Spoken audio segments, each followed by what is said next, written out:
આજે આપણે બનાવવાના છીએ સત્યનારાયણની કથાનો મહાપ્રસાદ રવાનો શીરો.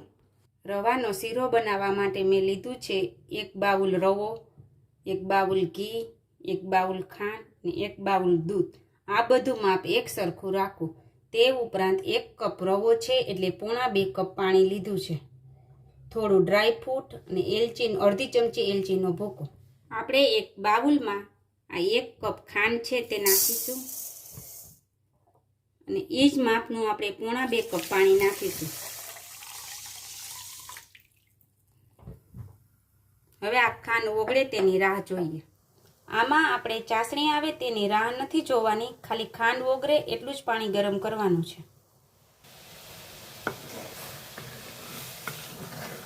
હવે ખાંડ ઓગળી ગઈ છે અને ઉબાલ પણ આવી ગયો છે, તો આને ઉતારી લઈએ. એક બાઉલમાં આપણે 1 કપ ઘી નાખીશું.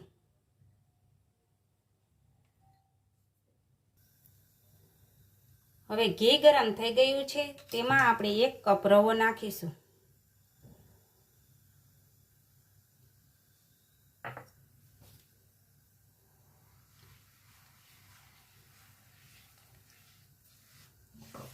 હવે આ રવાને આપણે શેકીશું.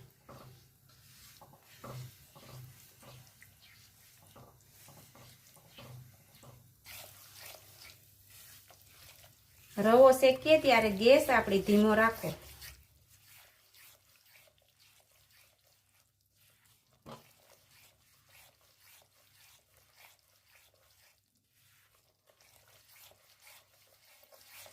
આ રવાને આપણે 5 થી 7 મિનિટ સુધી શેકાવા દઈશું. બ્રાઉન થાય ત્યાં સુધી શેકવાનું છે. આવી રીતે આપણે સતત હલાવતા રહેવાનું છે, નીચે બેસી ન જાય તેનું ધ્યાન રાખશો.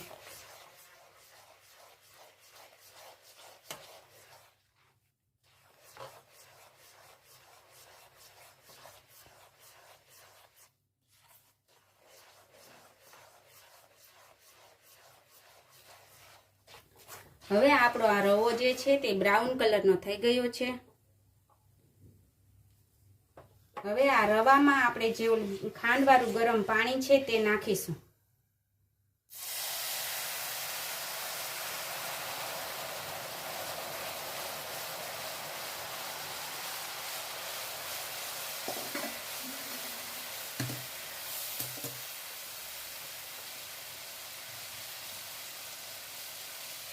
આ રવામાં હું તમને એક સિક્રેટ રીત શીખવાડીશ. આ રવો જે બ્રાઉન કલરનો છે તે આપણે દૂધ નાખશું એટલે વ્હાઈટ કલરનો બની જશે.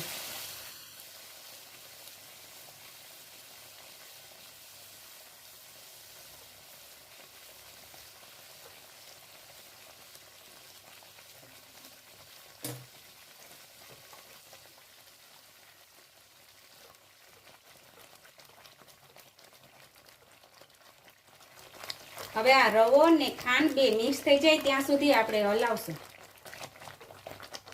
તમે જોઈ શકો છો અત્યારે આપણો રવો બ્રાઉન કલરનો છે. હવે આપણે આમાં દૂધ નાખીશું.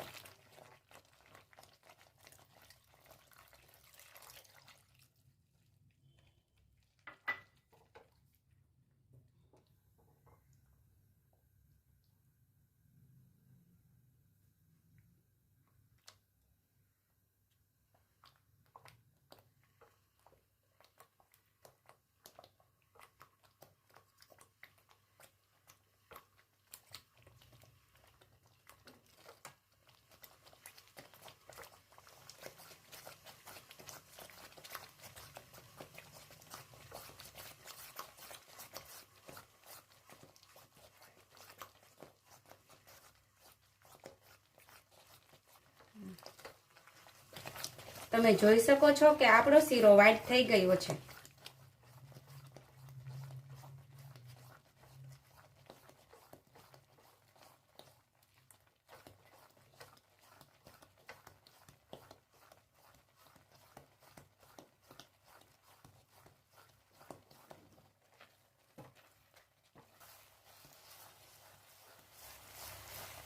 જ્યારે આપણે દૂધ નાખીએ ત્યારબાદ આપણે 2 મિનિટ સુધી આ શીરાને રહેવા દેવાનો છે.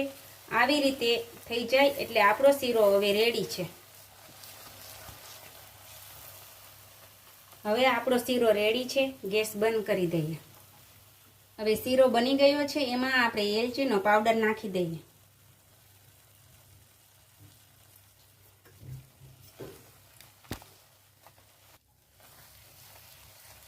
એલચીનો સ્વાદ શીરામાં ખૂબ જ સરસ લાગે છે.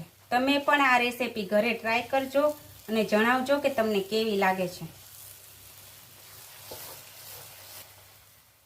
હવે આપણે આ શીરામાં થોડું ડ્રાયફ્રૂટ નાખી દઈએ. જો ચેનલ પર નવા છો તો ચેનલને સબસ્ક્રાઈબ કરો, લાઈક કરો, શેર કરો. હવે મળશું નેક્સ્ટ વિડીયોમાં. Thank you.